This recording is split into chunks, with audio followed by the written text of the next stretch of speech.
ये वो जगह है जहाँ 2 से ढाई माह पहले मैंने कंस्ट्रक्शन की इब्तिदा की थी और ये कमरा बनाया था और इसी जगह मैं बैठा हुआ था और ज़मीन नीचे से फ़र्श कच्चा था जो मैं छोड़ के गया था। दीवारों के ऊपर प्लिस्तर नहीं करवाया था। अस्सलाम वालेकुम। ये देखें जी, जहाँ से हमने काम शुरू किया था ना अपना कमरे बनाने का, एक बेटी है हमारी मासूमा जहरा, उसकी आवाज़ पे हम आए थे, कोई वीडियो देखी थी तो वहां से ये काम शुरू हुआ कंस्ट्रक्शन का। ये वो पहला कमरा था जो हमने बनाया। फर्श लग चुका है, हम फर्श नहीं लगा के गए। दीवारें प्लिस्तर हो चुकी हैं, हम प्लिस्तर नहीं करके गए। बिजली का काम, ये देखें, बिजली का काम हो चुका है। पेटियां, ये चीजें इनकी आई पड़ी हैं। ये देखेंगे यहां पे 3 से 4 बच्चे यहां पे लेट जाते हैं। इनकी 3 बेटियां हैं, बेटा है। 2 चारपाइयां यहां आ जाती हैं, एक वहां आ जाती है। अब जब सर्दियां आ गई हैं, सर्दियों में ये होगा कि इस जगह पे ये अपना चूल्हा रख लेंगे, यहां से हवा बाहर गई, इनका किचन भी यहीं चल गया। अब ये लोग हैं जिन्होंने मेहनत की है, जिन्होंने ये नहीं कि जी हमें सपोर्ट मिल गई है, हमारा कमरा बन गया है तो हम अब किसी और के पास चले जाएं, उससे कोई और सपोर्ट पकड़ें, फिर किसी और के पास जाएं और वक्त गुजरता जाए 2 4 साल। नहीं, ये मियाँ, ये बंदा है वाजिद, अल्लाह इसको और वक्त लगाए। कुछ दिन पहले मिला, कहता है जी मुझे ना मशीन दे दे सिलाई वाली। मैंने कहा क्यों? ये कहता है जी कि मेरी वाइफ जो है वो सारा सिलाई का काम जानती है, कढ़ाई भी करती है, सिलाई भी करती है। मैं हैरान। मैंने कहा यार तुम 2 ढाई माह से हमारे साथ हो, तुमने बताया क्यों नहीं?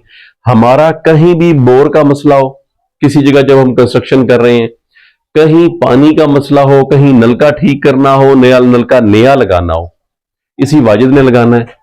ये इसकी हमारी एक लड़ाई चल रही होती है कि जी ये कहता है मैंने अपनी उजरत नहीं लेनी, और हम कहते हैं कि हमने तुम्हें उजरत अपनी पूरी देनी है जो मार्केट में चल रही है। बहुत अच्छा इंसान है, मेहनत करके यहां तक पहुंचा है। वो मशीन इसके पास पड़ी हुई है, सिलाई वाली मशीन। इसकी वाइफ जो है उसके हम आपको दिखाते हैं कि वो किस तरह का उन्होंने अच्छा जो है कढ़ाई वाला काम कर रही हैं। वो लेके हम यहां पे उन्होंने सिलाई कढ़ाई का काम करके गांव के अंदर बहुत सारे लोगों की बच्चियों की शादियों में हिस्सा डाला है। ये अपना उजरत ले ली और ये काम करके दे दिया। ये देखें, ये अपने बच्चे के अब ये जो कम है ना सिलाई, ये कढ़ाई जो है ये अपनी बच्ची के लिए बना रहे हैं। इनकी अपनी बच्ची भी जवान हो गई है, उसकी शादी करनी है तो उसके लिए ये कढ़ाई कर रही है माँ खुद। अब उस माँ के बारे में आप सोच लें कि जो सैलाब से गुजर के सामने टेंट में बैठी रही है एक माँ, उसके बाद कमरा बना है और वो रुकी कहीं नहीं है। वो उस दौरान भी कढ़ाई करती रही है, ये बंदा उस दौरान भी मेहनत करता रहा है। सिर्फ 4 दिन इसने बाहर जाके मेहनत नहीं की, यहां पे इस कमरे को बनाते हुए मजदूरी की है। फ्री नहीं बैठा, इसने अपना कमरा बनाते हुए भी मजदूरी की है। रेत लेके आया है, ईंटों को सुबह पानी लगा हुआ होता था। और ये फैसल फैसल बता रहा है कि सुबह जब हम आते थे तो मिसाला भी एक बोरी का बना हुआ होता था 9 बजे, के 15 20 मिनट आधा घंटा इस चीज में ना लग जाए।